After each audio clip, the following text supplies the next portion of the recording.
is just a huge honor for me today to be podcast interviewing Dr. Effie Greathouse Phd. She earned a bachelor's degree in wildlife, fish, and conservation biology from the University of California, Davis, and a PhD in ecology from the University of Georgia, where she did research on freshwater shrimp and dams in tropical island streams.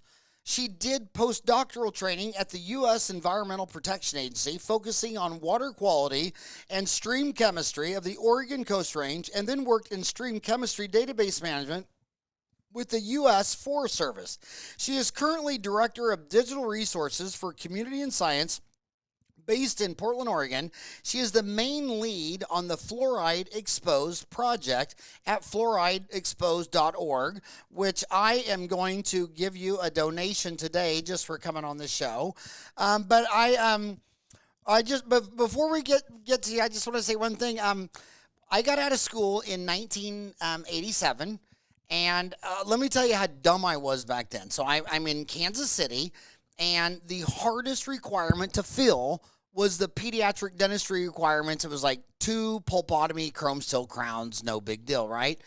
And there was this really successful dentist who died in Kansas City, who left his money to the dental school, and that foundation every Tuesday would take a big city yellow bus and go to the poorest school district in the town, bring in the second graders or the third graders. I forget what, I think it was second or third.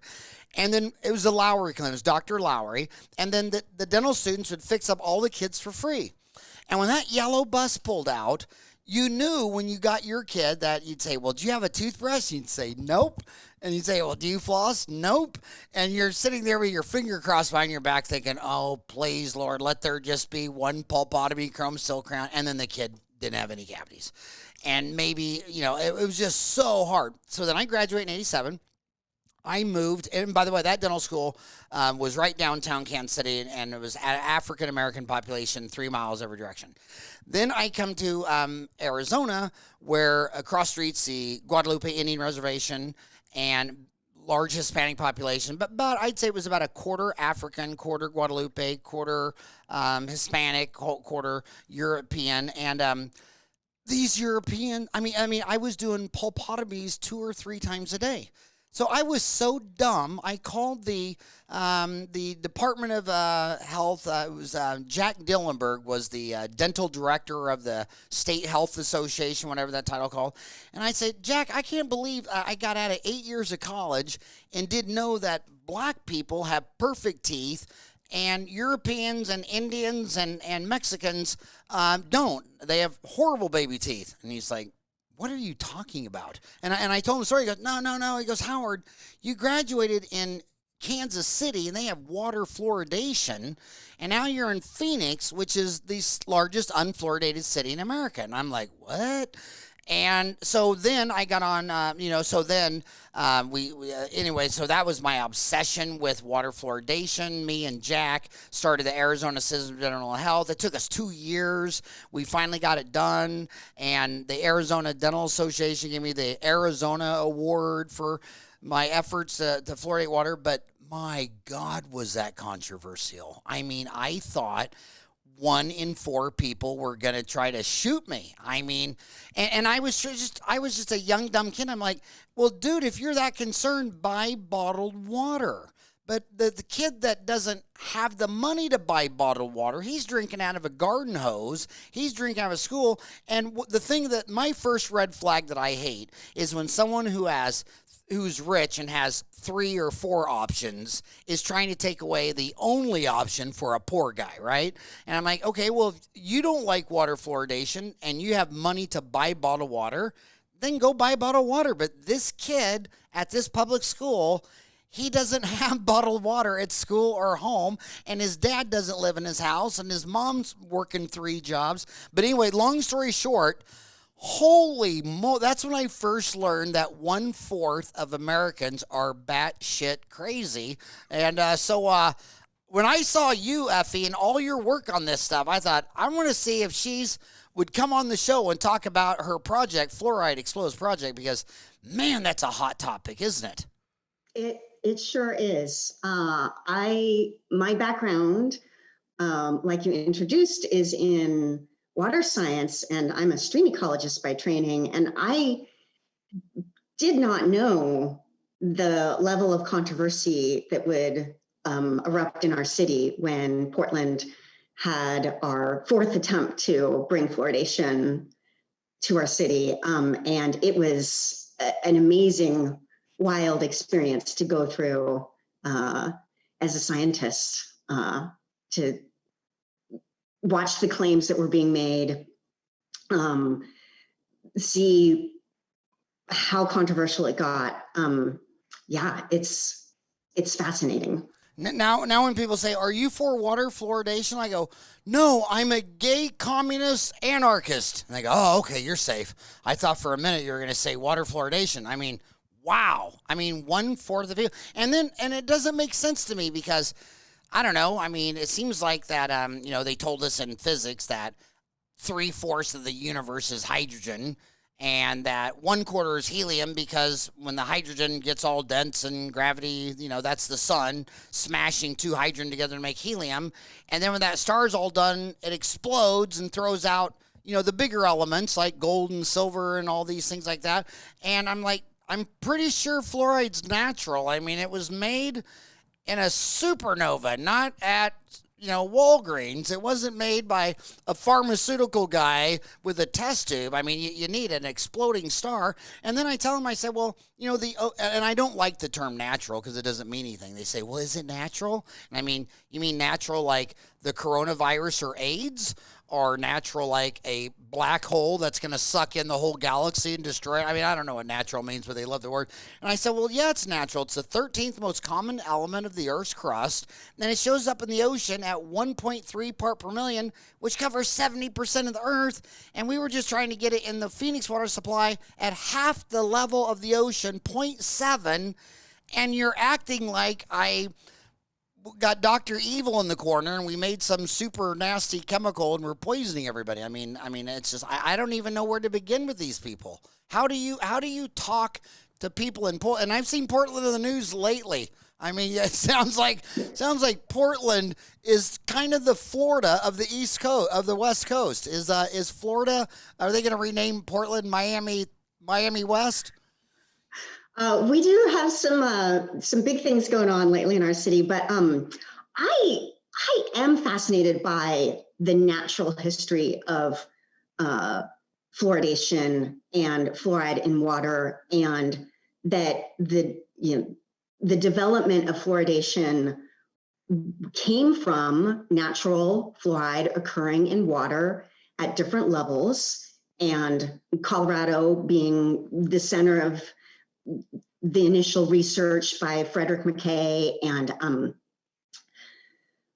G.V. Black. And to me, that is really fun water history as well, that there were these varying levels, and naturally some of it was too high and it was causing severe dental fluorosis, Colorado brown stain.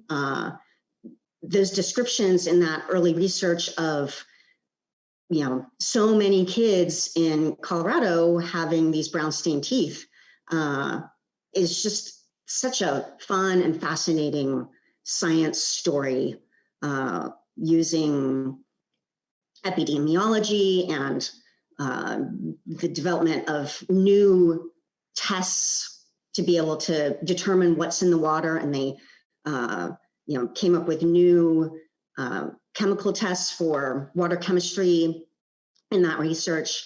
And as a water scientist, it's just a really fun and fascinating story of figuring out that there are natural sources of drinking water that are at just the right level to fight tooth decay, but not have too much so that people don't get fluorosis. And then from that, we get all this dental innovation with fluoride toothpaste and in-office treatments. So I'm kind of a fan of that old saying, nature's way to prevent tooth decay. And because I'm fascinated with streams and natural water resources and that whole story of also making sure that our drinking water doesn't have too much fluoride in it, because there are natural water resources that we've stopped using, and that early research, helped end severe dental fluorosis in Colorado as well. So, what went wrong in your childhood that you had all this beautiful long hair and wanted to fish in wild streams? I can't imagine any of my 5 sisters wanting to go fishing. I think I would. Were you? Did you grow up with 5 brothers who like to go fishing? I do have some family who are really into fishing up in Montana. I was not a fan of the fishing and didn't go fishing with them. Did do some camping and did get to eat some of the fish sometimes. Were you a tomboy or a pretty girl? I was definitely more of a pretty girl. I played with a lot of Barbies, but I loved science. I loved science in school, and really loved my high school chemistry class. And I was part of that late 80s, early 90s generation that really wanted to save the earth. And I had reduce, reuse, recycle shoelaces in high school. And I knew in high school that I wanted to do something with the environment. And going off to college, I was sort of deciding between environmental policy and environmental science, and just kind of checking out the coursework and taking a few classes. I really fell in love with my major, wildlife, fish, and conservation biology. And I didn't come to it with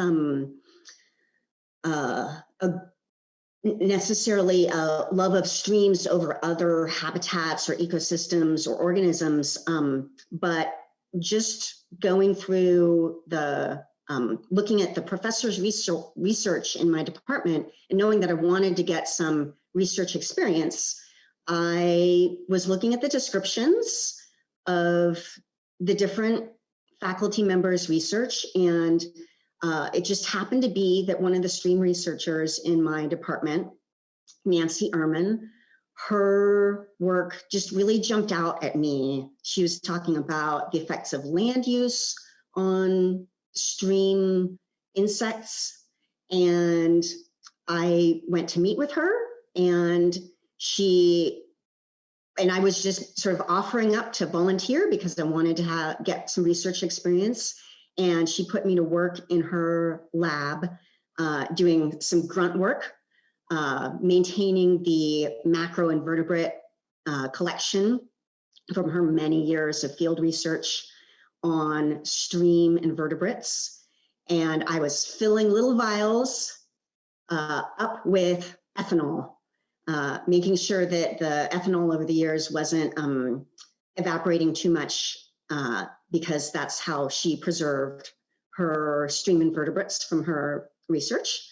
And it was pretty soon that she actually hired me in the lab. And that's how I got started. She was a great mentor. It was really, I really enjoyed that kind of quiet scientific work. Why were you pouring ethanol alcohol in it? So that's I'm Irish, and so I know that's the only time you can drink. So I'm like, did I hear ethanol alcohol? So I mean, yeah, that's I the was hottest. the most trustworthy undergrad to put on this task because I didn't drink at all. I was a So you're not Irish then? That's what you just said. You're not Irish, okay? But what were you doing with the ethanol alcohol? Okay, this is quite fun. So I keep these up on my wall. These are caddisflies, and here they are in this little vial. They are from a stream I don't have memorized off the top of my head. Skull Shoals, Georgia is where I collected them. And these live in streams. They make these little houses out of sticks and leaves. And when we collect insects like this from ponds, streams, rivers, we put them in these little vials, and then we put ethanol in to preserve them, and it keeps them from rotting over time. So I collected these in 2000. Another example here, these are dragonflies that I collected, and they're in ethanol. And so over time, you know, that evaporates off, and you got to fill it back up and replenish that ethanol to keep the preservative. Okay, I know you're a PhD, but technically, are you a nerd or a geek? I'm still. I think that I'm probably a nerd, maybe. You're probably a nerd. I may identify with both. You know, I love some Star Trek. You love some Star Trek. You know, I'm trying to go to how you go from a stream ecologist to fluoride org, but before I get to that, I want to go to as I get older. I mean, I'm almost 60. Some of the best ideas, like Smokey the Bear and don't burn down a forest, you know, turned out to be maybe not a great idea as all the pine needles build up. And you were working in streams where, you know, back then a great idea was to build a dam and dam up the water and all these things. And then 30 years later, now there's people saying that dam, maybe that wasn't a good idea. So how do you, when you were dealing with the streams, and you got a PhD, I'm sure dam issues came up, and Smokey the Bear. So has a lot of this environmentalism changed over the last 30 years of what was the best thing to do 3 decades ago? Now you're looking at it and saying, okay, that we went the wrong way, or that wasn't a good idea? I don't know if I would quite characterize it that way.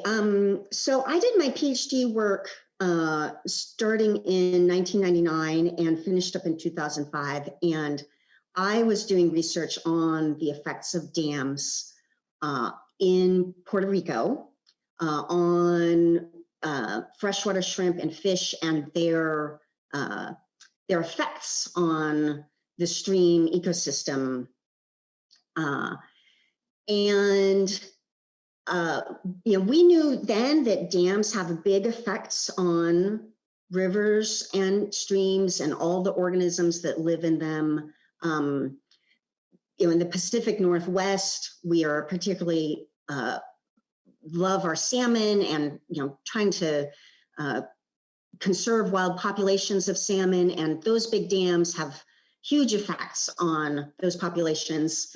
And in Puerto Rico, the freshwater shrimp migrate between freshwater and saltwater, very similar to salmon. So they're both diadromous organisms, and that means that they are migrating between the sea and freshwater. And when you build a big dam, then that stops that migration. So in the rivers and streams above large dams in Puerto Rico, there are not freshwater shrimps anymore, the native shrimps natural to that ecosystem. The freshwater shrimps in Puerto Rico, they have all sorts of effects on the rest of the stream ecosystem. There are freshwater shrimp in Puerto Rico streams that grow up to like be lobster size. People will catch them for, you know, good meal. And there's others that are smaller, and they have these little fans on the end, on their appendages, and they go around and they clean up the stream bottom, clean off all the algae, because they're eating the algae and the other little bugs that are on the rocks. And when you build a dam and then those shrimp aren't there anymore, then the rocks get covered in the algae and sediment that when shrimps are there, they're cleaning those all up. So I was doing research on comparing the streams above the large dams versus the streams that didn't have dams on them to document and demonstrate what the consequences were when we eliminate those native shrimps from that ecosystem. And, those issues are still at play today, and, that dams have effects on these ecosystems and they change things. And I think that, fundamentally we learn more and more about the details of those effects, all the time. But, we've known for a long time that those dams have those consequences for, what the stream looks like. So how do you wrap your mind around of looking at something like that and saying, well, this is just a trade-off? If you want a dam for water, irrigation, electricity, the trade-off's going to be a change of the shrimp and et cetera. How do you wrap your amazing mind around it to say if it's a good trade or it's a bad trade? That I mean, is do you have to pick sides, like you're a shrimp or a Jamaican? I mean, how do you settle that in your head? The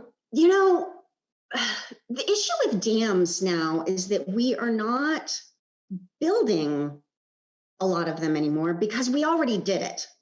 And one of the aspects of my research in Puerto Rico as well was sort of documenting that Puerto Rico, as a Commonwealth of the United States, they had a dam building history that sort of mirrored ours. So, in the United States, we built, the vast majority of our large dams in the 30s, 40s, 50s, 60s, and then we kind of dammed up everything we could really kind of build a dam on. And Puerto Rico's history of building dams was in that same time period. So, nowadays there's the questions more are on when we have dams that have outlived their lifespan, perhaps, and or maybe starting to fail.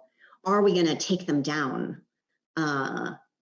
Or are they still serving purposes that people are wanting to keep and maintain? That's been a long-term controversy with dams in our region.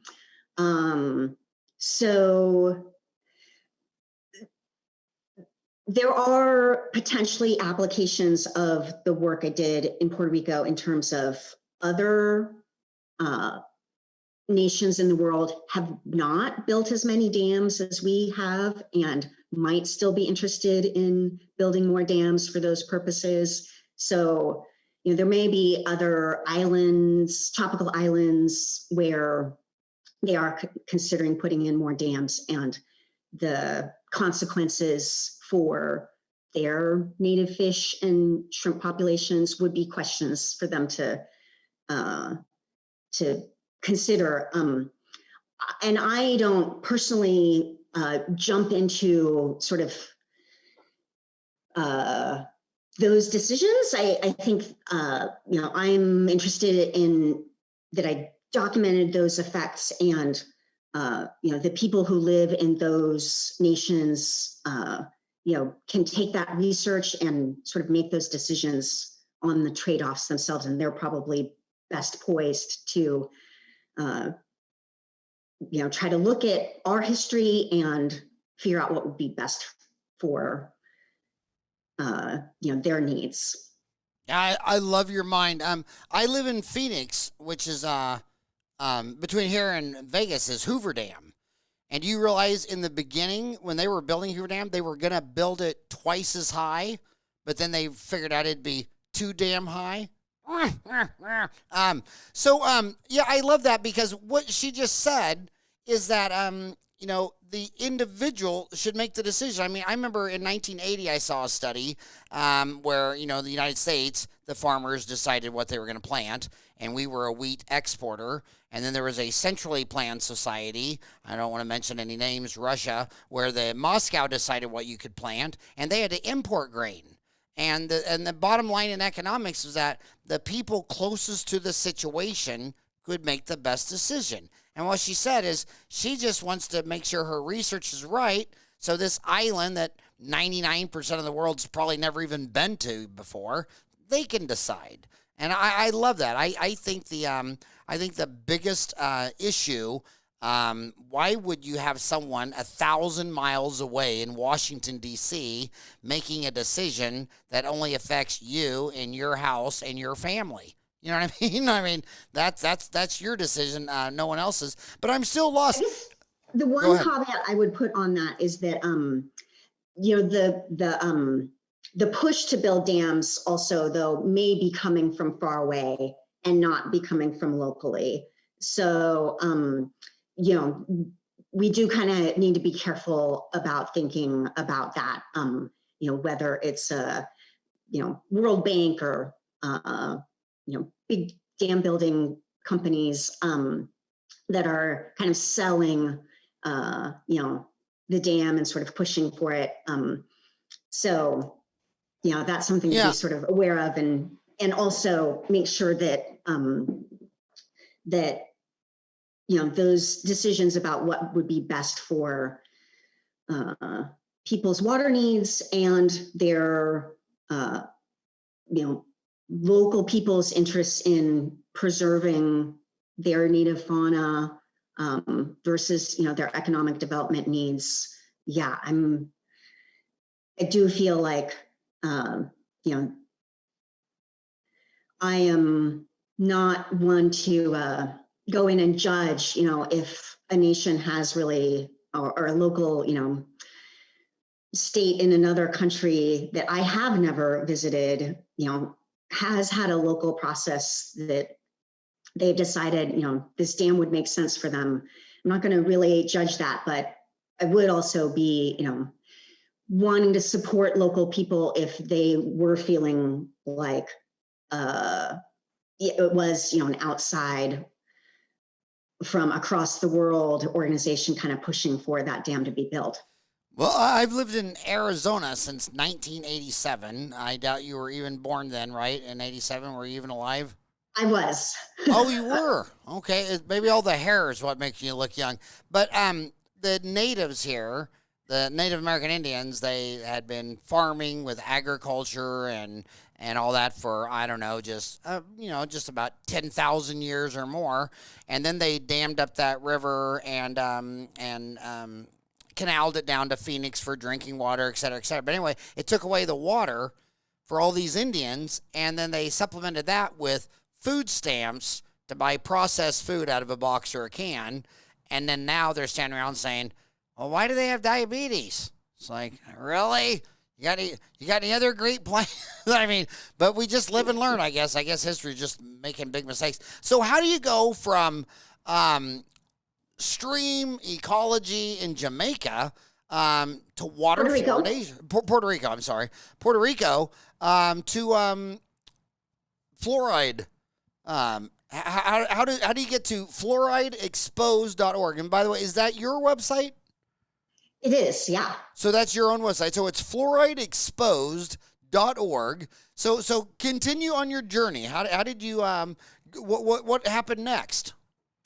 So after my PhD work, I did a postdoc with the EPA, one of their research labs, and I was still working on streams, but I transitioned a little bit to doing more stream chemistry and stream nutrients, so water quality related research, and that was here in Oregon.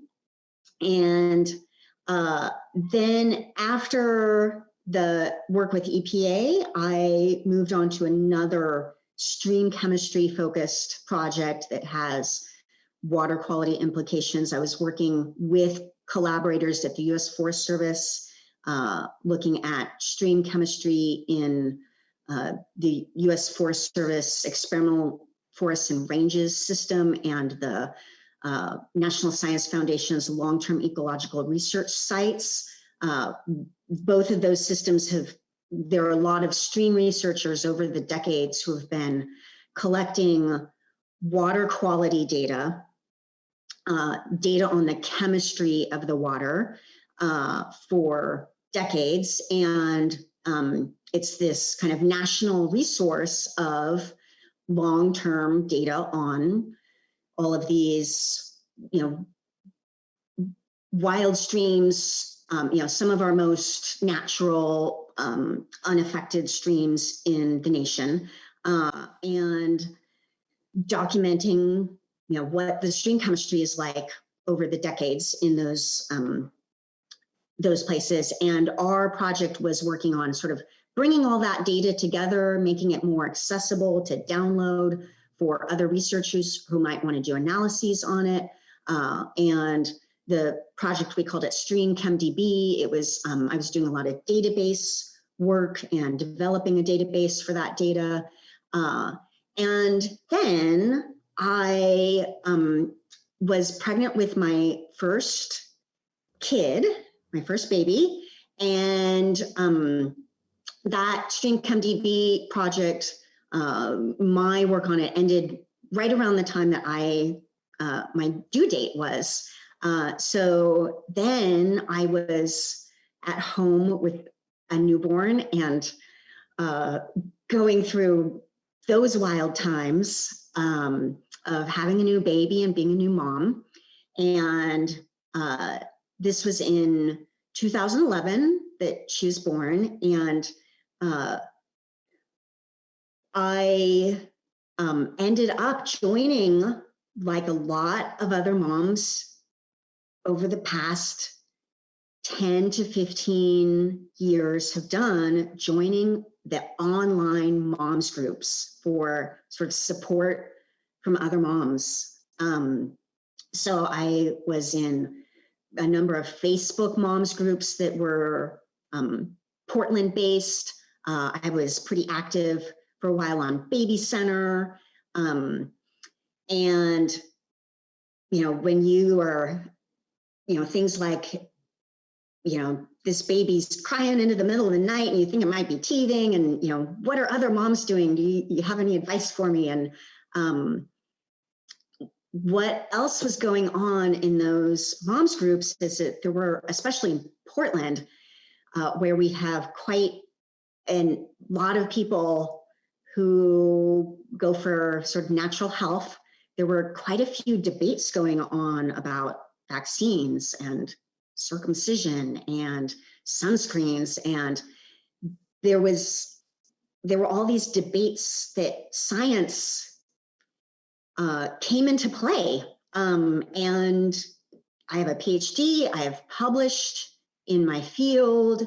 My field has a lot of overlap in the kinds of methods that we do with health fields and fields like epidemiology and fluoridation, where we can't always do, those gold standard controlled double-blind experiments. We can't do experiments where we dam up some rivers and we don't dam up other rivers and we choose those randomly.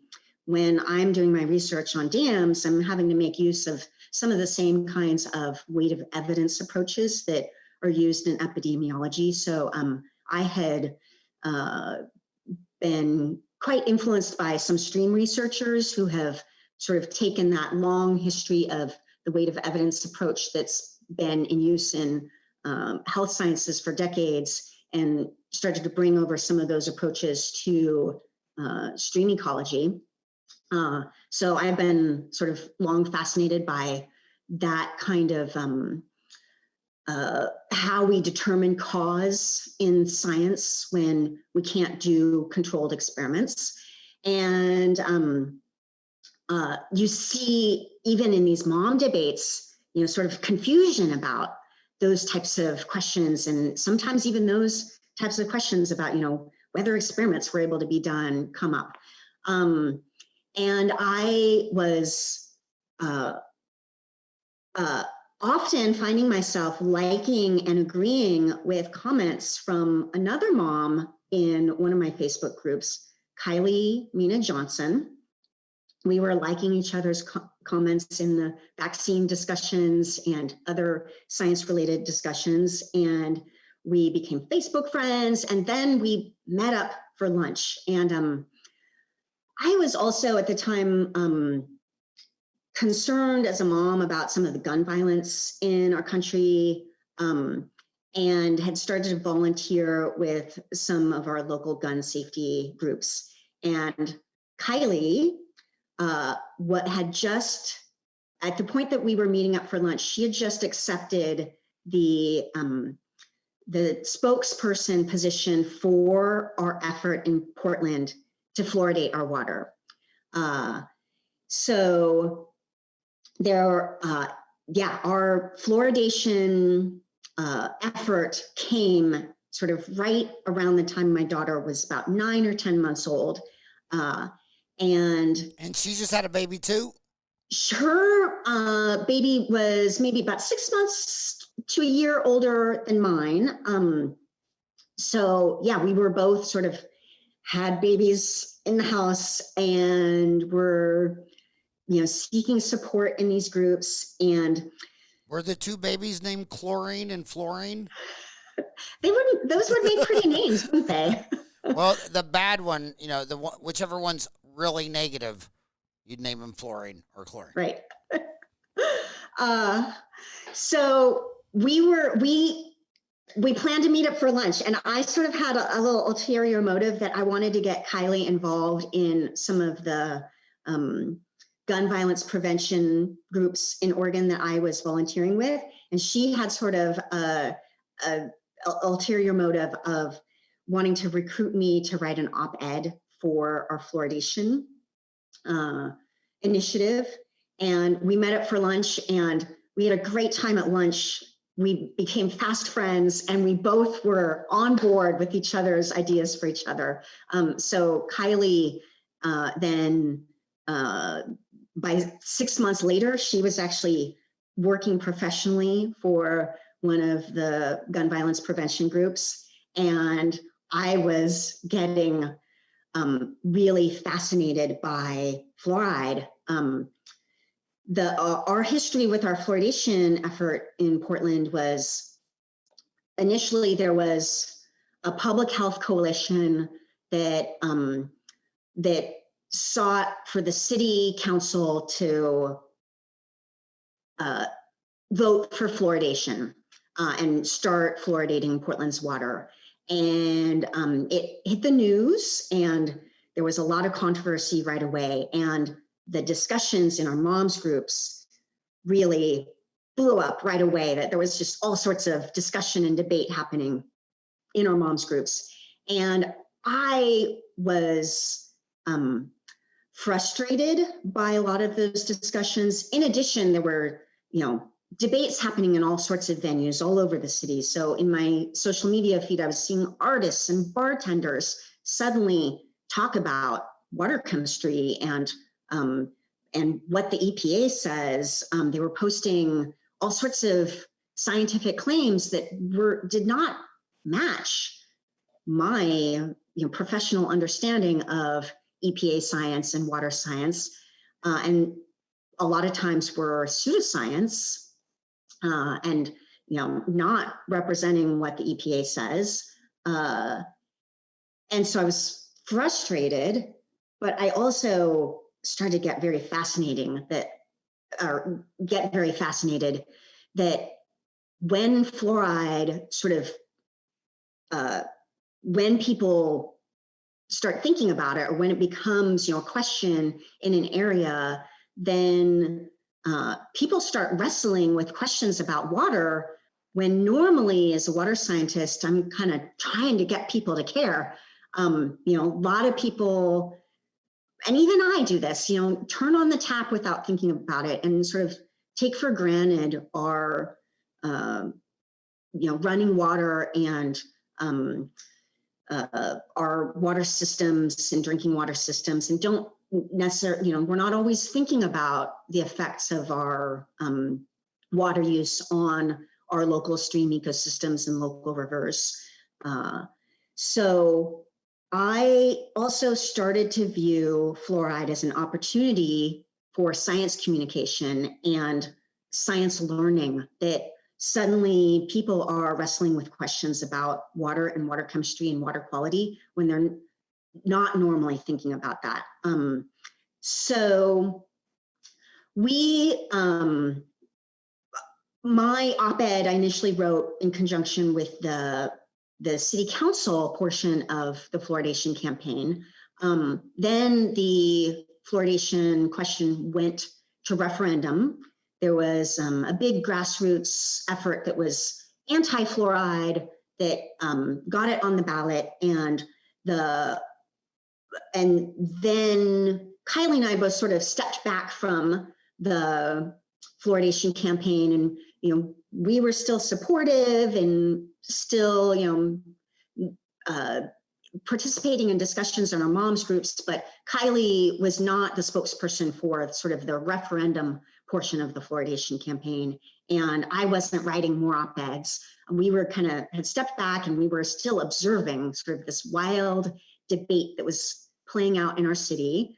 And then the referendum went against fluoridation, and it was sort of immediately after the failed referendum that Kylie and I really started talking about, sort of processing this wild experience of watching all these debates go down and what kinds of questions people had and what kind of misconceptions there were, and talking about this new idea of, well, fluoridation failed, but there was sort of this silver lining of people were wrestling with science questions, and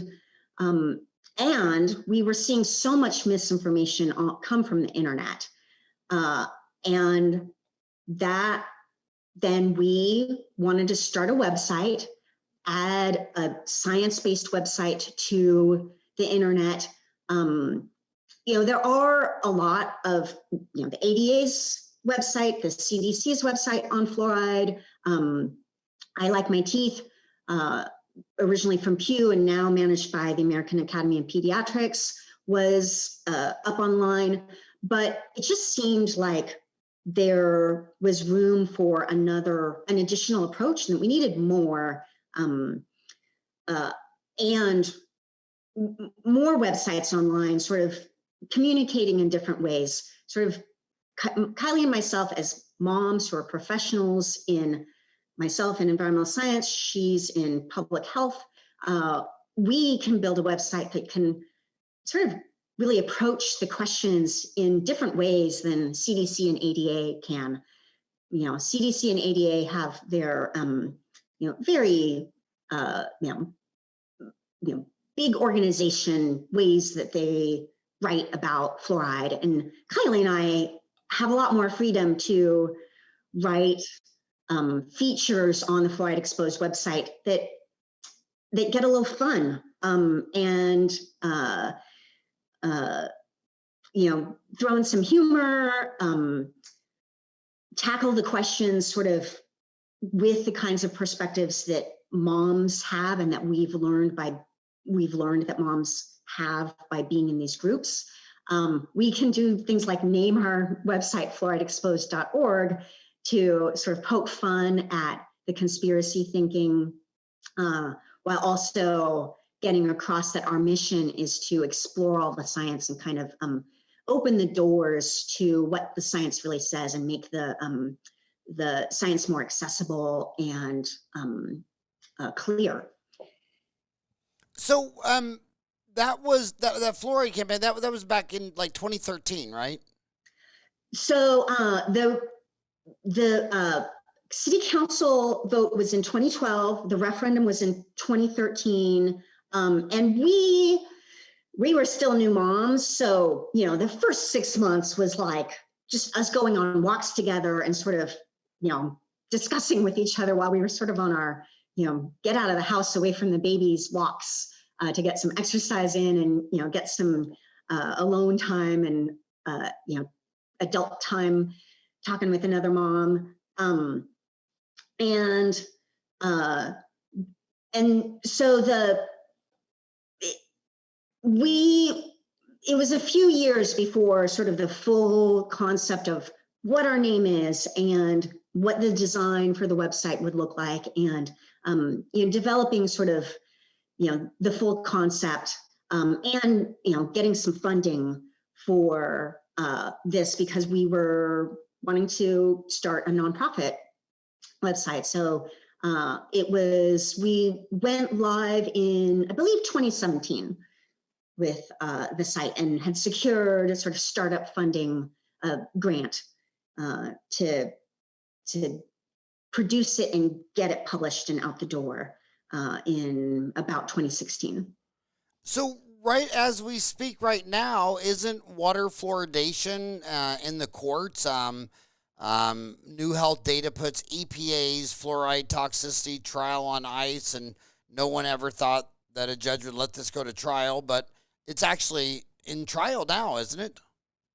It is. And, this is, it's not really new for fluoridation to be, questions about fluoridation to be in the courts.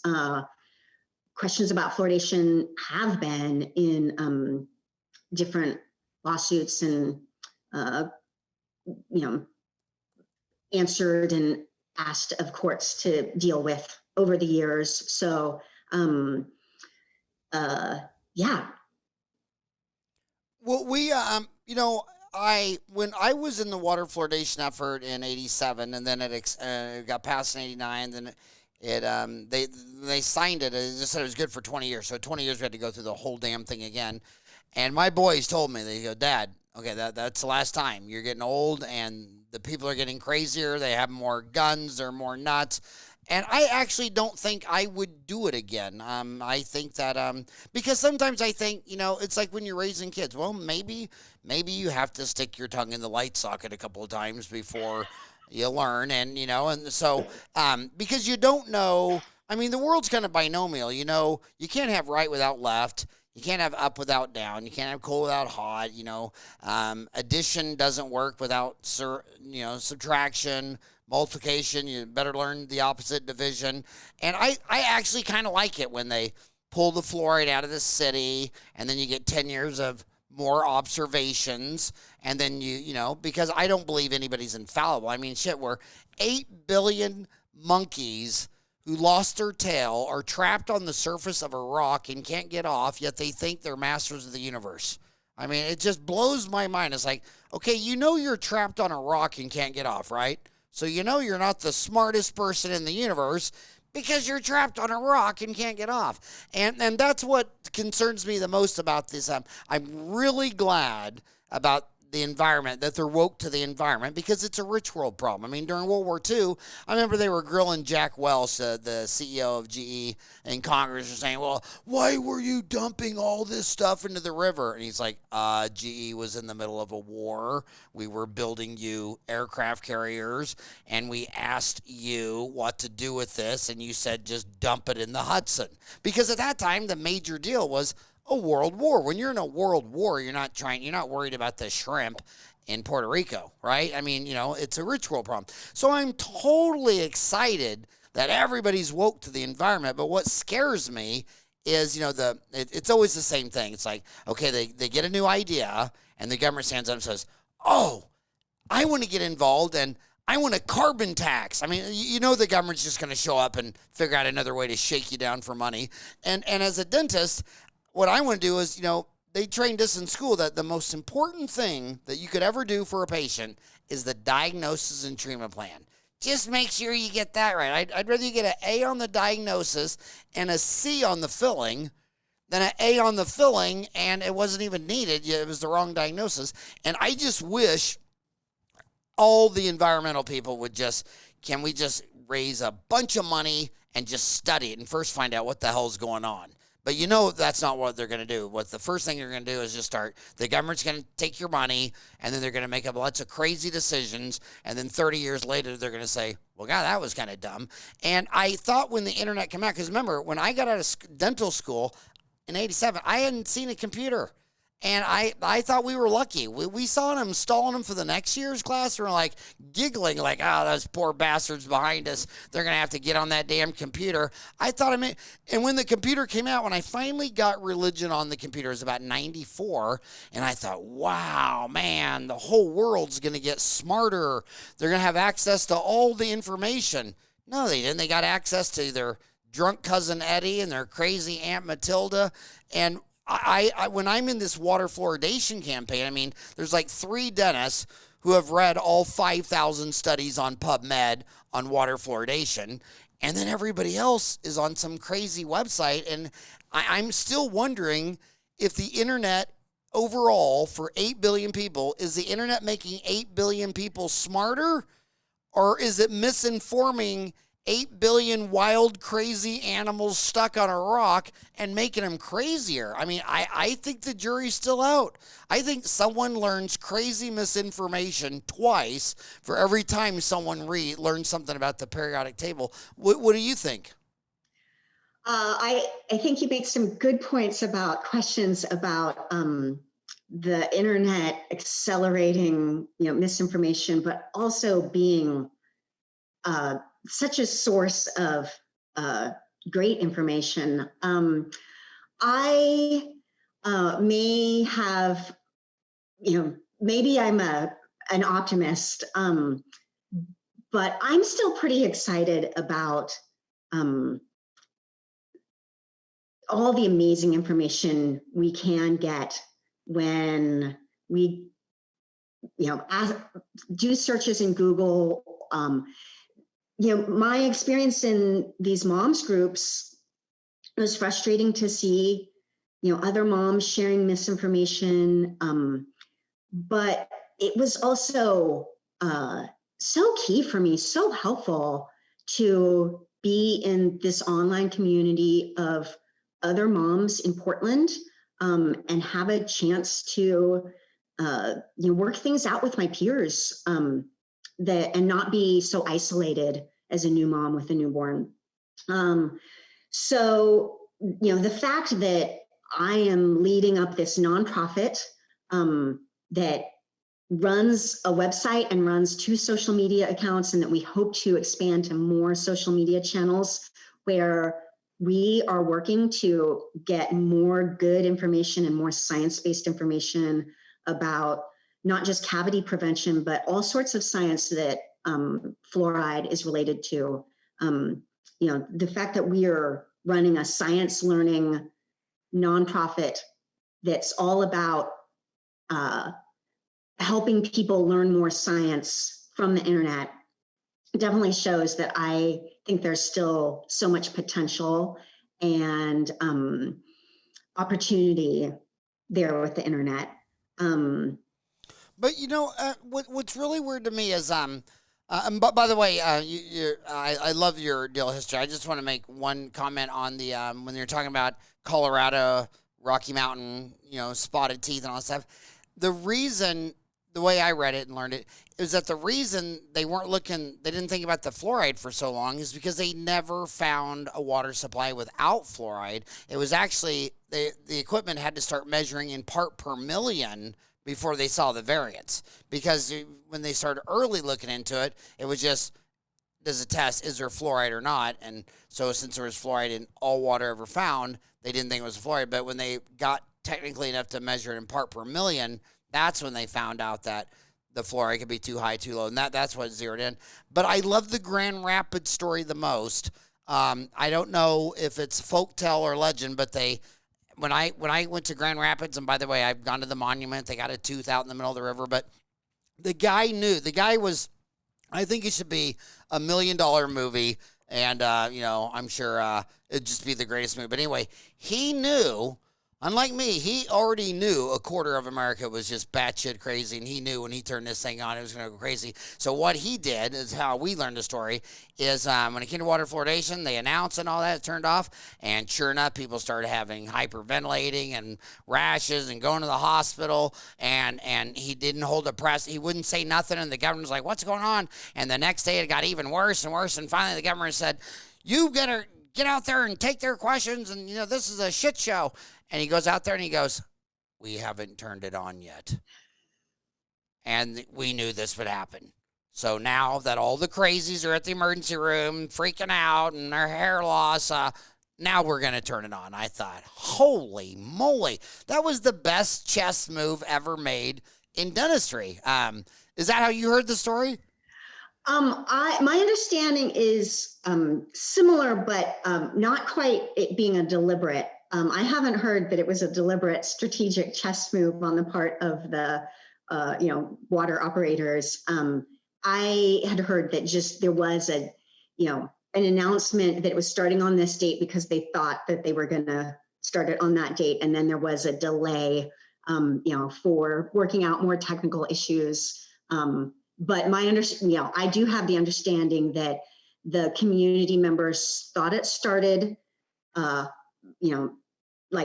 January 5th or something like that, and started coming forth with, I'm feeling all these effects, I'm feeling sick from it, and those types of claims, and that it had not, in fact, been turned on yet. It wasn't turned on until January 20th. So I too have been just fascinated and tickled by that story, that it was right from the very beginning that and I also, those fears. And I also want to do a big old shout out to Harry S. Truman. I mean, I'm from Kansas. He was Independence, which right up the street from our dental school in Kansas City. And but anyway, I think he was the greatest dental president because he asked they taught us at our school that he is asking everybody, well, what's with all the goiter? And how do we cure that? And a holistic nutrition guy said, well, it's because they don't get iodine. And he said, well, where do you get iodine? He said, seafood. And Harry S. Truman knew they weren't going to eat a lot of seafood inland in Missouri and Kansas. He knew that would be, if you are against the ocean. And he said, what are we going to do? And he said, well, we could add it, the iodine to salt. We could iodize salt. And now salt's iodized and it's gone. And then he asked, what's this berry? And they said the same thing. It's folic acid, whatever. And we could subsidize that in wheat and bread and cereal. And berry's gone. You don't see that. What was the other one? Little kids were dying of cholera. And in fact, just every time I've ever lectured in South America, Africa, or Asia, it was the worst I'd ever seen. And I said, well, why do the kids have so many cavities? He says, because all the doctors tell them to only drink Coke. And I said, well, why? So I went to the doctor and said, why? And he said, well, if they go down to the well and they drink dirty water and get cholera, they'll die. And Coca-Cola is the cleanest bottling water facility. I don't care about the sugar, the cavities, diabetes down the road. I don't want them to die of cholera today. And I thought, man, that is so cool. But the cholera was a problem, and every American town built a water tower, put in chlorine, and chlorine and fluorine are in there together. That's why if you put your ear up to the tank, you can hear, hey, bro, bromine. And anyway, another bad joke. But you sit there and I love chemistry jokes. and you're sitting there going, okay, this saved the number one cause of death in the world today is diarrhea and dysentery from drinking dirty water. In fact, the most life-saving medication given today on earth is not even a chemotherapy. It's they're diarrheaing to death.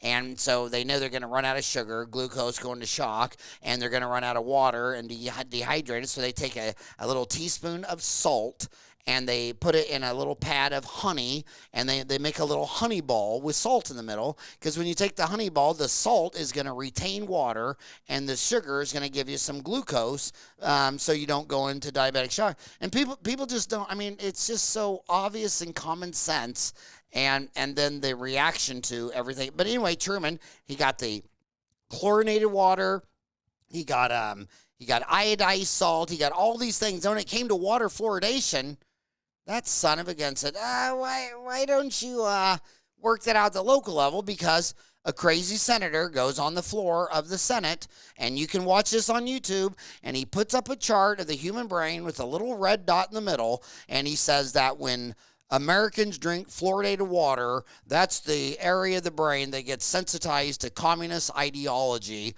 and it was a communist plot, and because Russia... remember Russia, they landed on the moon first with a droid. They had the first man in space, dog in space, woman in space. I mean, they're one of the greatest scientific countries of all time. They were behind water fluoridation, and as soon as the Russians did it, it became a anyway, it's just so crazy. Man, I don't even know if it should be a national policy because I can't stand the government. I mean, the government is a mob.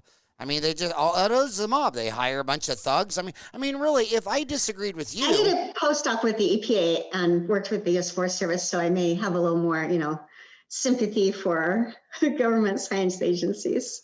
Right, and I've been to the CDC in Atlanta and several times, and those dentists down there, like, I'm not talking about the employees and the scientists and the people doing the I'm talking about everybody in Washington D.C. I'm talking about those guys. Those guys are not on. They've never been on my side. They've always been on who's ever given them money. Just like this wealth tax, like they say, income inequality. We need to have a wealth tax. It's not even the wealth tax. It's that if you get one guy who's got at least $5 or $10 million, like a Jeff Bezos, he can go into Washington D.C. and buy anything he wants. I mean, it's all for sale. But anyway, we're getting off topic. But the bottom line is, I think Harry S. Truman prevented as much or more disease than anyone with water fluoridation, chlorination, beriberi, all this stuff like that. The Centers for Disease Control, and this is the point I'm trying to get to. It's a long-winded deal, but I'm getting to a point. I swear there's a point in all this. Is that at the end of the road, the Centers for Disease Control says that it was one of the top 10 things they ever did.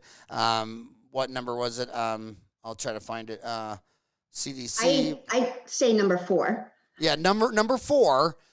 But then you got to ask yourself, well, why does no one trust the CDC? And that's where the government's at fault. The one pattern I've seen the most in my life from going to when I got, from birth to now, is that every year that goes by, the people in my tribe in Arizona, they trust everybody less and less and less. I mean, like when I was talking about, well, the Centers for Disease Control, they're just a shill for the American pharmaceutical company. And I'm like, wow, because I've actually met them. And people like you're not a shill for the farm.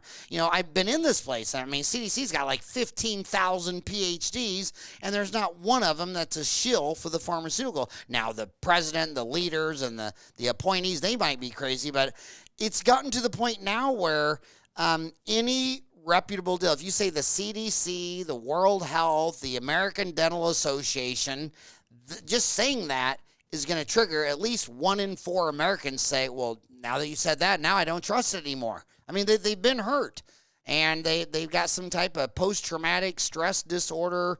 I mean, they've been burned 1,000 times from government.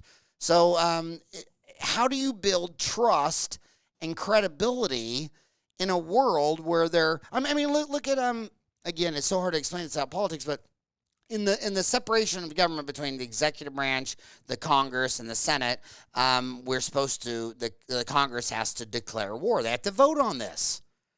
But now the president, if he just wants to send drones over and start shooting people and everything, it's not technically a war. I'm not going to ask Congress.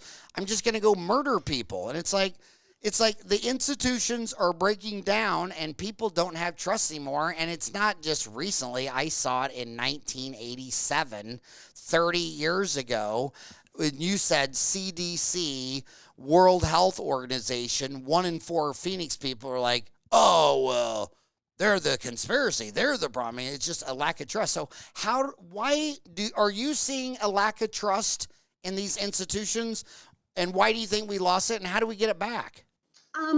Yeah, that is one of our core interests, particularly because I did my postdoc at EPA and with people at the Forest Service.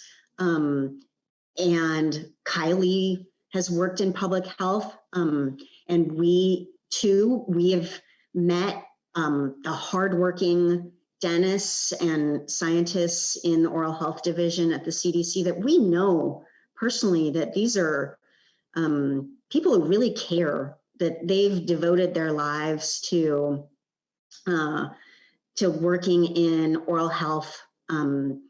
And coming from a background of working at EPA, where I was mentored by and working with environmental scientists at the EPA, I just had this experience of working with these scientists to know that they're really top-notch scientists. They really care about doing science that serves the public interest, and that those sort of working scientists and the agencies are working hard every day, to gather data, to assess the data for the public interest. And I also had happened to have friends who worked in other parts of the CDC, sort of around the time I was doing my PhD, and so I'd known people personally to know that those were some of the most caring people I had ever met, and some of the smartest people I had ever met. And so we have been really interested in helping to sort of humanize some of those institutions and to bring forth the stories of the scientists. The organizations themselves don't, always do that. CDC is a government agency, and they don't always do the best job of, sort of bringing out their scientists to, tell their story personally. So, and it's not just the government science agencies that are involved in assessing this kind of data and assessing, whether water fluoridation works and whether fluoride works. It's also academic scientists. So I love having the opportunity with Fluoride Exposed to tell some of those stories of the scientists involved. So an example would be Dr. John Featherstone. He was, at UCSF for many years. He ended up being the dean of that dental school. And he did some of that amazing lab research that, then changed how everyone thought that fluoride worked, and, demonstrated and how, to prove with some of those lab experiments that it works and exactly how. And so, sort of telling some of those stories about what researchers like him found, with pictures and, sort of telling the story of that research and what those publications found. That's where we try to go with building some trust, so that, hopefully people don't think that it's just some sort of faceless bureaucratic institution. There are scientists working in universities and our science agencies that are real people who really care. Okay, well, let me ask you a specific question. I love my homies, and when I don't believe anybody knows the answer, like take TMJ. I mean, if you think you really understand TMJ, you just probably don't. I'm sure it's going to look very different 1,000 years from now, right? So I got homies on one side, like John Featherstone, who's got a master's in science, a PhD. I mean, just as smart as they get. and he's for water fluoridation. And then I got other townies. I've got a townie, Dr. J. Harris Levi, who was in the Clean Water Portland, and he's completely against water fluoridation and was out there organizing against it. Correct? Was like yeah. So how does 8 years? How does all this college get two guys on the same team at dentistry? Seeing it just totally opposite. How do you try to reconcile that and get them to see find common ground? I mean, they both know they have to drink water, so it looks like fluoride is the issue. But how do you reconcile those two amazing minds? Well, I definitely come from the perspective of listening to what the scientific consensus is.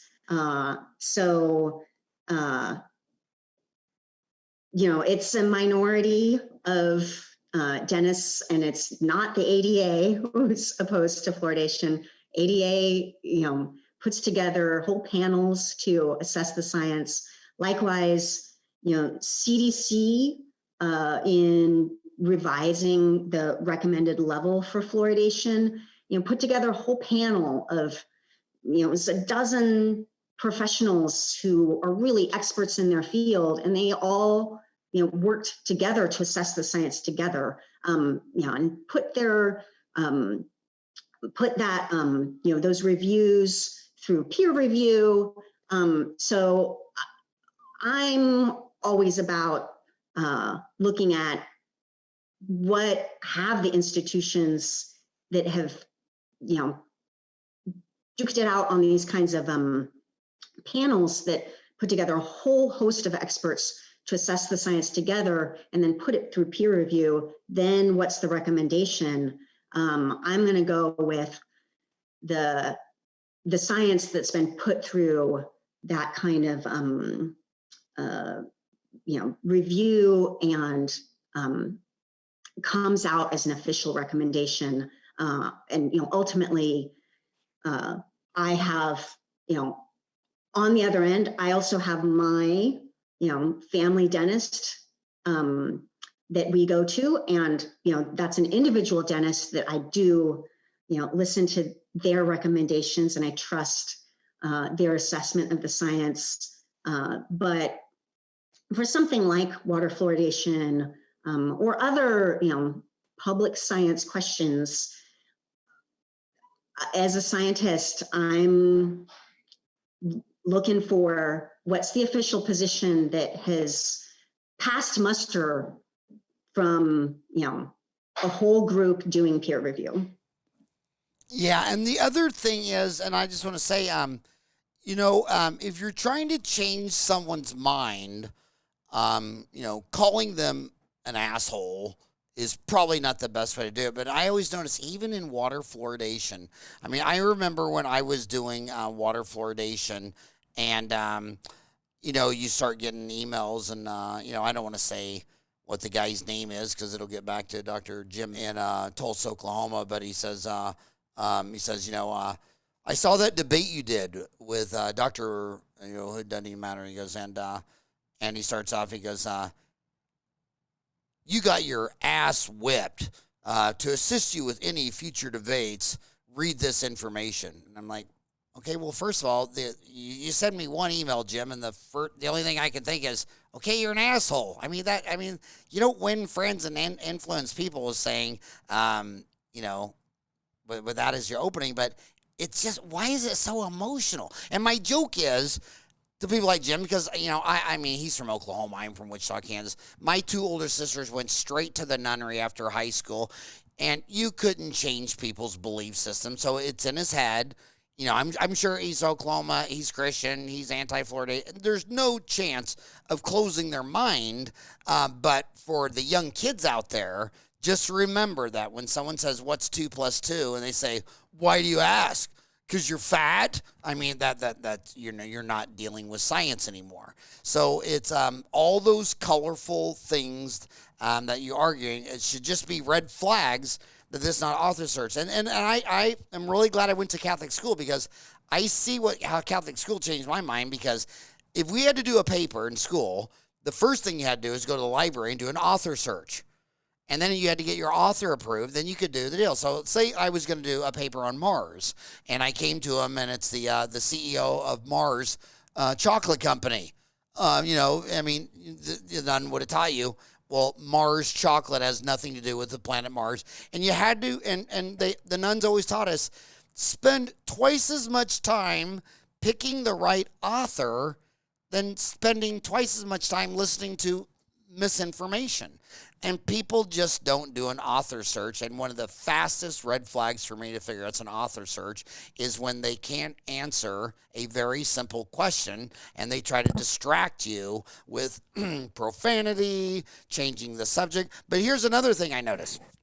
When I was fluoridating Phoenix, I was debating, so the biggest names out there on television, radio, city council, all that kind of stuff. But I first trust that you're a good person and that we're all on the same species. I mean, the Homo sapien only has one species. There's not even such thing as a race or a breed like they have in dogs, where we all have the same brain. We're all stuck on the same rock. Nobody's getting off. So I figure there's got to be something wrong. But for me, it always turned out to be the money. So I started, in that campaign, I started going to the anti-fluoridation deals, because you could just walk in, sit in the back of the room. You didn't have to sign in, show ID, none of that stuff. And I just sit back there, and sure enough, from what I saw in Phoenix at my debate, is they'd have this, they're so against water fluoridation, and you could just start looking at your watch saying, okay, give it about 20 more minutes. And by 8:30, they were selling water purifier filters that was reverse osmosis today. And I was like, all right. So all this bullshit is just so you can sell a RO system? Jiminy Christmas. Wouldn't you get it? And I'd go up to him and I'd say, dude, if you just did a direct mail campaign, I mean, you rented this room, and I'd say, how much money? Because I know the only reason you're here is to sell machines. So I'm telling you that instead of all this anti-fluoride baloney, you could actually make more money in just marketing and advertising effectively your RO system. Did you ever see any evidence of shit like that? Or do you want to? There's a lot of that going on the internet now. And what are the red flags for that? Personalities who are very anti-fluoride and sell water filters.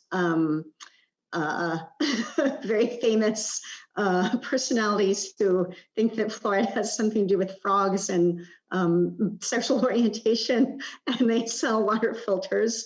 And I think that it's not. Well, I'll give you another example. One of their gods is Hal Huggins, who's no longer with us. He passed away in Colorado years ago, right? Have you ever heard of Hal Huggins? I have not heard of Hal Huggins. Okay, well, anyway, he was an anti-mercury filling. And when I started hearing him lecture and everything back in the day, I thought, well, I mean, I'm not going to just write that off. I mean, it's mercury. Everybody knows you don't put, I mean, there's no mercury in the multivitamins. You know, I take my Flintstone vitamin every morning with Rubbles or Bam Bam, and there's no mercury, uranium, or plutonium in the multivitamin. I've noticed that. So I wanted to hear him, but it was kind of weird because first it's all about this mercury. And you listen, I mean, yeah, you know, you're not supposed to break open a thermometer and drink it. So I want to hear it all. But it only takes about 30 minutes to go from mercury's bad to a $30,000 treatment plan where we have to take out all your mercury fillings and do gold and silver. And then the people that are coughing up the 30, you know, those people were doing it because they had MS, they had cancer, they had whatever. So they're spending all the money they don't have. And I'm like, okay, well, if these mercury fillings were so bad and they only got 32 teeth, say they only got 8 molars, 8 premolars, say they only got 16 teeth, and every one of them had an MOD amalgam. I mean, I don't know how to remove 16 MOD amalgams and get to $30,000. I mean, hell, I'll get out my calculator and tell you right now, if you had an MOD amalgam in every tooth in your body, every 8 molar and 8 back, so 16 times 250, I'm at 4,000. And I'm like, well, how the hell did you get to a 30,000? And then when I was learning these courses at that time, I had never done a $30,000 treatment plan. In fact, I remember when I was taking that course, I was sitting there thinking, okay, the biggest case I ever had was 10. So why are the people that are just so crazy against amalgam, why do they always have these treatment plans that are $30,000 when all the dentists that I drink with, they never do 30? I'm sorry, you don't drink. We were drinking lemonade. I swear to God, we were at the LDS Lemonade Bar Club in downtown Vegas. But I'm serious. But by the way, you know why we always take Mormon dentists with us when we go drinking? Why?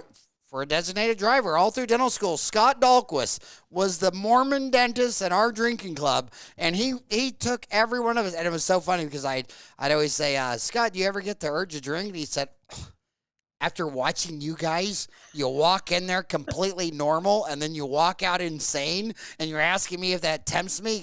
He goes, Howard, you personally are the poster child for why I'll never drink.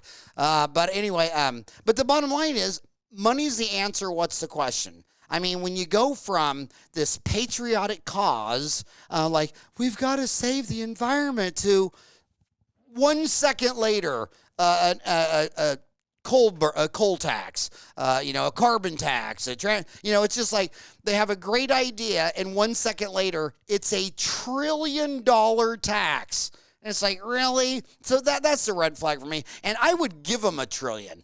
If they said, you know what we're going to do? We're going to do just like we did Los Alamos. We're going to get all the smartest scientists in the world. We're going to put them in there. We're going to get unlimited money, and they can solve the problem. But I want to see them solve the problem first. I mean, I want all the money to go into research by PhDs to figure out what the hell's going on, to where they finally all say, yeah, we figured it out. And other weird thing. But anyway, I go on to that. I don't want to get into global warming. But so I want to finish. We went over an hour, but tell them I want you to go to their site, fluorideexposed.org, and it's ran on donations. I want you to pull out your how do my homies give you some money? And even if you're a dental student, what's the smallest donation you've ever got? We have supporters who give to our monthly donors program of $5 a month. We've gotten, like $15 one-time donations that, even that just really. Well, I want to be the number one. I want to be the winner. I want to make the smallest donation ever of all time. Or am I on the wrong side of the coin? But no, if you go to fluorideexposed.org/donate, you can select your tax deductible gift amount, 50, 100, 150, 250, 500, 1,000.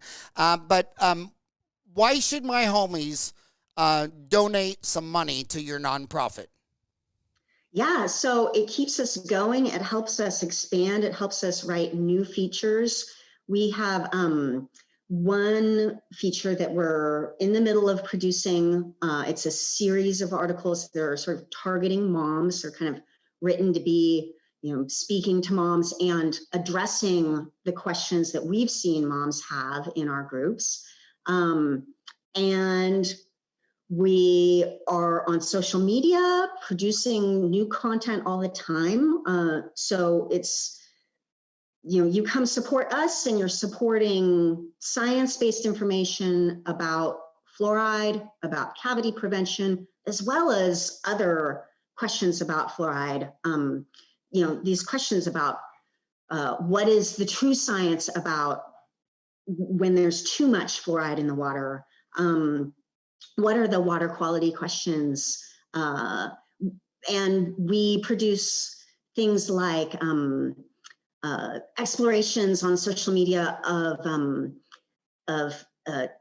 fluorapatite in shark teeth, and we create memes like that. Talking about. I really like that deal, because that's a deal. I mean, shark's teeth, like It's almost all fluoroapatite, isn't it? So, But if you're trying to raise money, you said you're in mom's group, and the word mom comes from made of money.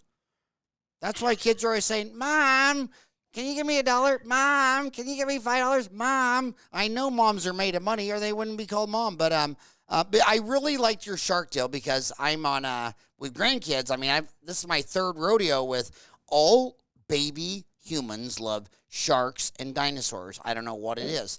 And like AI, you give your grandkid, I don't care if he's 1, 2, 4, or 7, you give him 15 dinosaurs or sharks, he'll eventually get to the point where he lines them up from smallest to largest, and then it's like, okay, why is a 2-year-old kid sorting like an algorithm all of his sharks from the smallest to the largest? I mean, we're just natural born thinkers.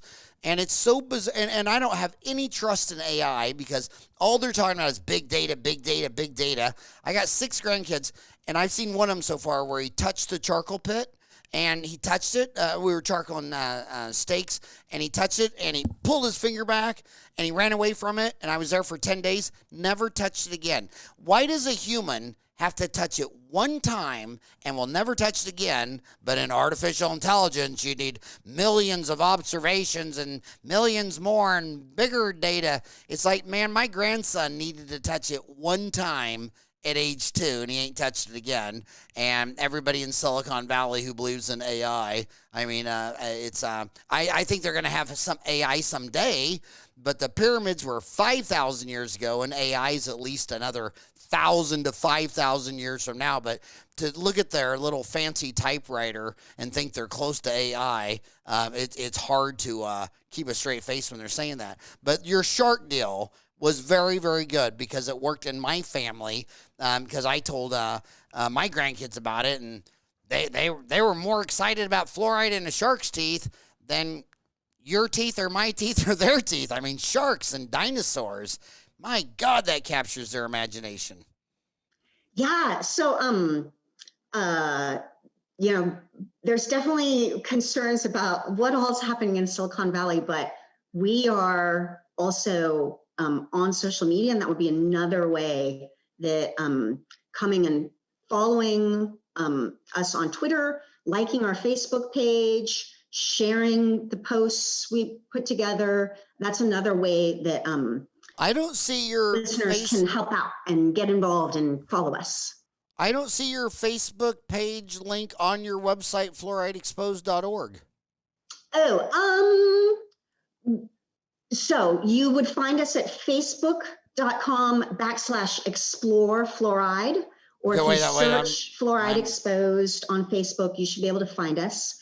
And on Twitter, we are at twitter.com/fluoride exposed. Yeah, that's where I fall. I dropped Facebook when the pandemic came out. I had 300,000 followers on Facebook, and people say, well, you can't quit doing 300,000. But the pandemic, I had to give something up, and I couldn't give up my Twitter, and I couldn't give up my LinkedIn. And and what it comes down to is really old people like me are on Twitter, and then really rich people are on LinkedIn. And then I don't know who's on Facebook anymore, but if you're still single and young and in dental school, you're on Instagram. And I'm not going to learn any more of them. I keep having people ask me to get on these other ones. It's like, no, I'm taking away. So I dropped Facebook. I'm still on Instagram, but I follow you, Fluoride Exposed. They're not on the same team either, because I several times before I dropped it, I used to think it was so bizarre that you'd make a post on Facebook and they take it down because a dental surgery. It's there's blood and they're laying a flap, and then people start saying it's not safe for work and all this weird stuff.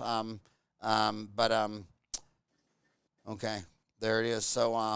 So go there, and my gosh, if you're trying to write a fundraiser, if there's anything Dentaltown can do to help you with your goals, whether it's write an article or if you want to make an online CE course, or we got 250,000 dentists on Dentaltown, you could go in there and under the water fluoridation, and answer questions or where I post this or whatever, because the bottom line is I just think that we're dentists, and when it comes to amalgam and water fluoridation, I don't care what rich people think. Rich people can go get a composite and drink their bottled water and have a Perrier.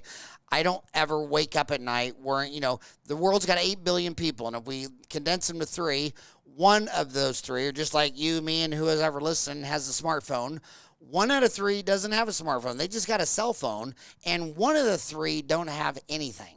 They don't have a smartphone or a cell phone. And those people that don't have anything, if you take away their water fluoridation and you take away their amalgam, you're just a really bad guy. And it's another pattern where I see where rich people who have 5 options always decide to take away the 1 option for a poor person. So this poor person could only afford a $20 silver filling, and he doesn't take a multivitamin with a Perrier. He drinks out of a garden hose. And then really rich people like me, I'm rich. All my fillings are gold.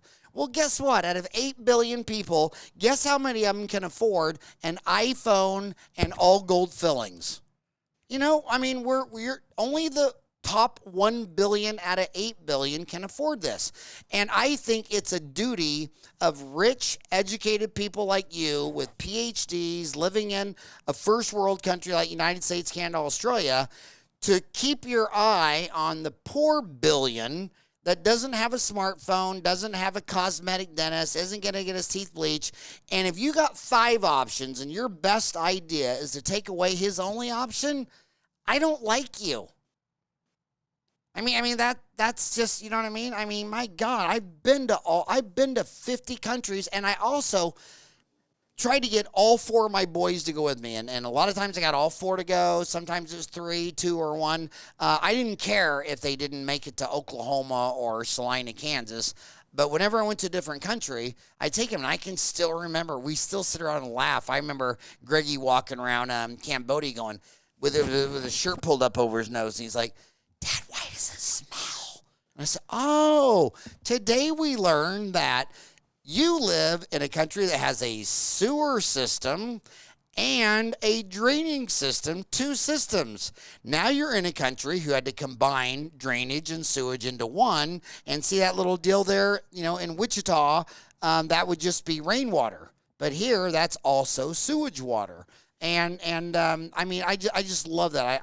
My boys tell me, they're like, I don't know, they're like 24, 26, 28, 30.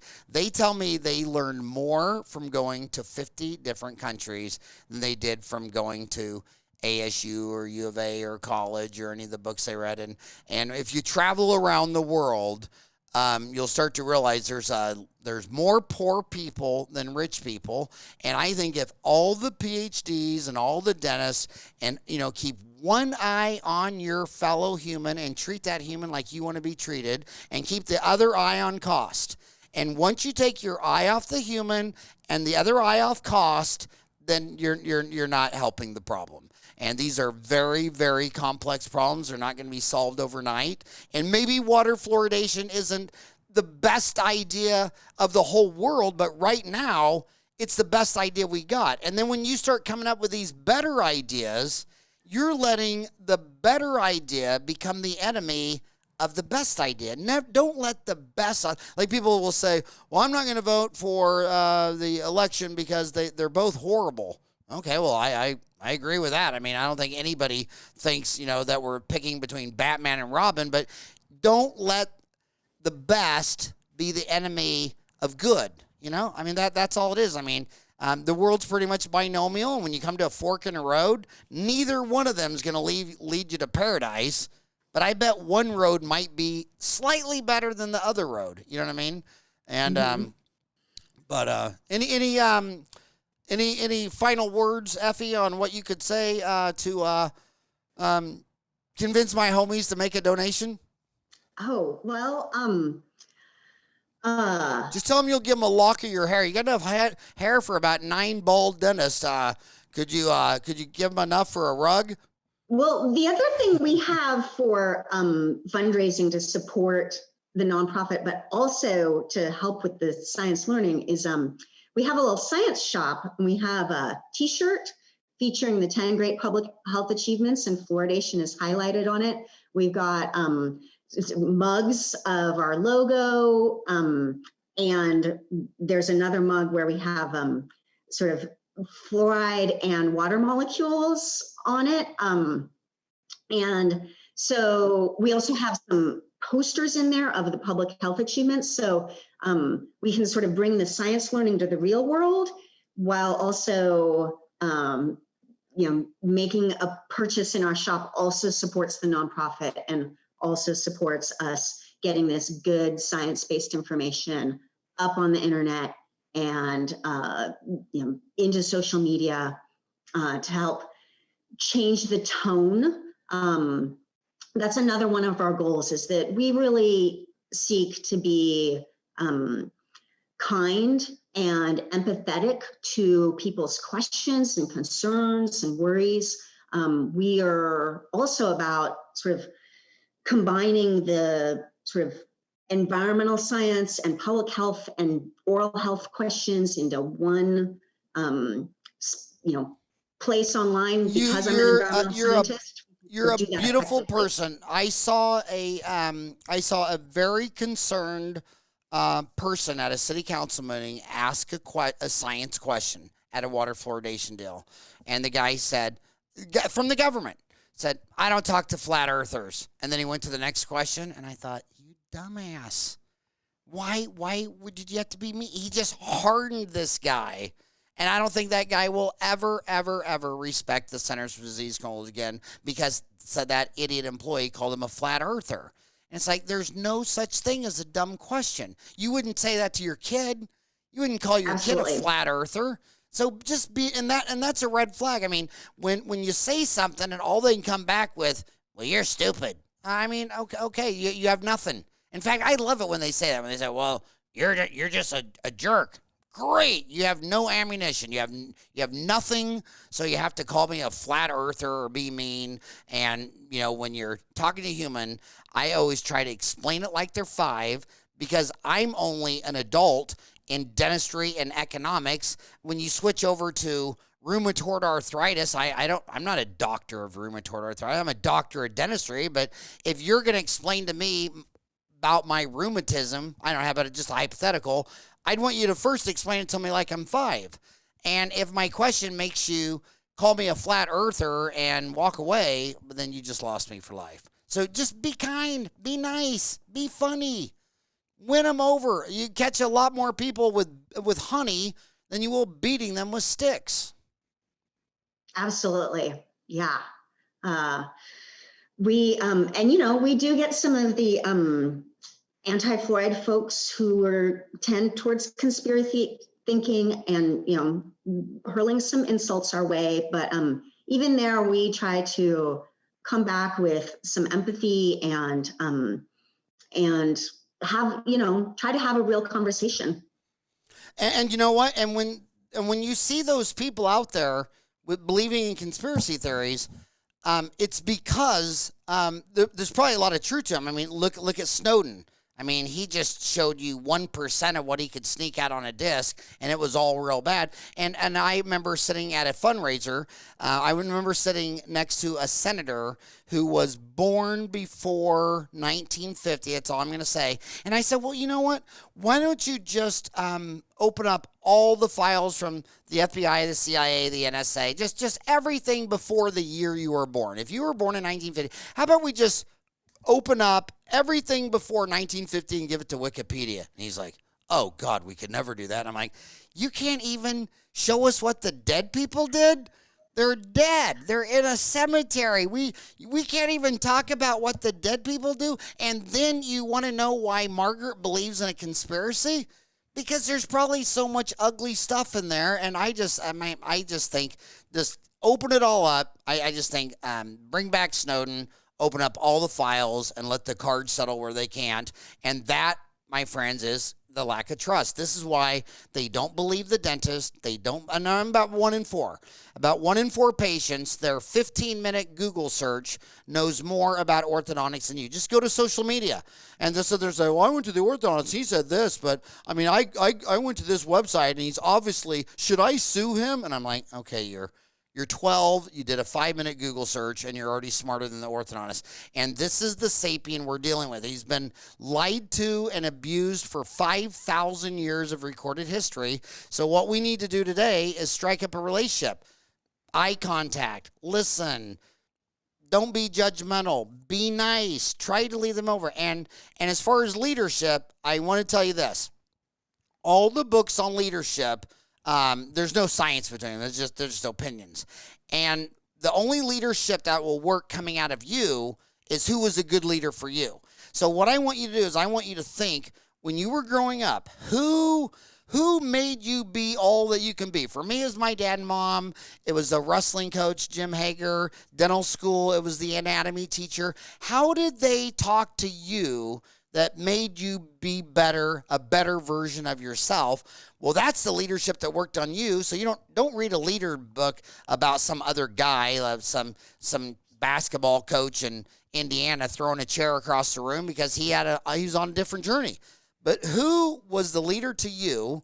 And when your patients ask these delicate questions, be that guy, be your mom. Be that person, because if you connect and that patient trusts you, then the door opens and you can start exchanging information. But man, when they don't like you, when they don't trust you, they're not listening to you, and you're not doing anything. And you're certainly not doing anything by calling them a flat earther, so whatever.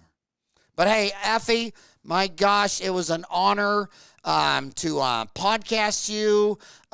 Everybody knows what I do. I mean, I got a magazine, a website. If you ever see some way that the Dental Town magazine, the Hygiene Town magazine, the Ortho Town magazine, or the corresponding websites, if there's anything I've got, any asset I've got where you say, God, Howie could help me if he did this for Effie, consider it done. Just send me an email, howard@dentaltown.com, because I like the fight that you're fighting, because the kid that's going to benefit from fluoridated water, he ain't drinking a Perrier, his mom's holding down 3-time jobs, and he don't have enough money to go to a pediatric dentist. And the math I see, and I have an MBA from ASU, is that for about every 14 cents you spend on water fluoridation, you're going to save, what, $3 on dentistry? Or what kind of math are you seeing on their ROI?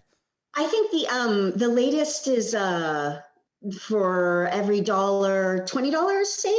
Yeah. That's the current statistic. So I mean, come on, dude. If you're on Wall Street and you could buy a stock for $1 and sell it the next day for $20, you do it all day long. And you're a dentist. A dentist, they shouldn't be leading the cause to save the polar bears. They should be leading the cause to save teeth. That's why you're a dentist. It's the Greek word odonto.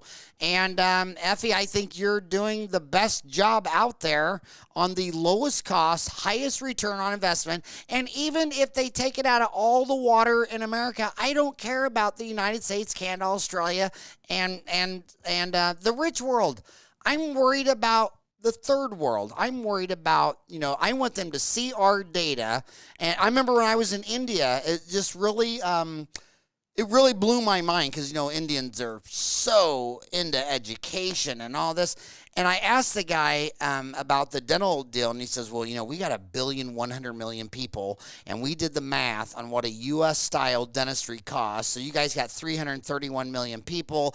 This system of deliveries costing about $120 billion a year.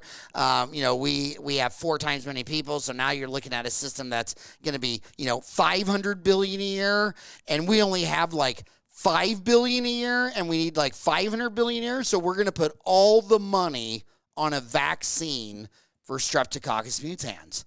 And I thought, A, you're not going to get it in your lifetime. But B, I thought, well, that's an outside the box thinking. And my follow-up question was, well, if you can't afford the $500 billion U.S. delivery system, then do the water fluoridation system, because that's 1/20th of the cost. And you should be the Effie, the great house of return on investment in dentistry. I mean, you're saving teeth for the lowest price, And if that doesn't make you excited, then you're not a dentist. And on that note, Effie, thank you so much for coming on the show today. Thank you so much. I have followed you in doing this work for quite a while, and coming across some of your memes and posts on fluoridation early on were, a pick me up, and were also an inspiration for some of the approaches that we try to take in exploring the science and getting. Man, you must have been in a really dark place if I gave you inspiration. I'm sorry you were laying on the floor, crying, ready to end it all. But, well, thank you for that, Effie. And, gosh, just thanks for all you do.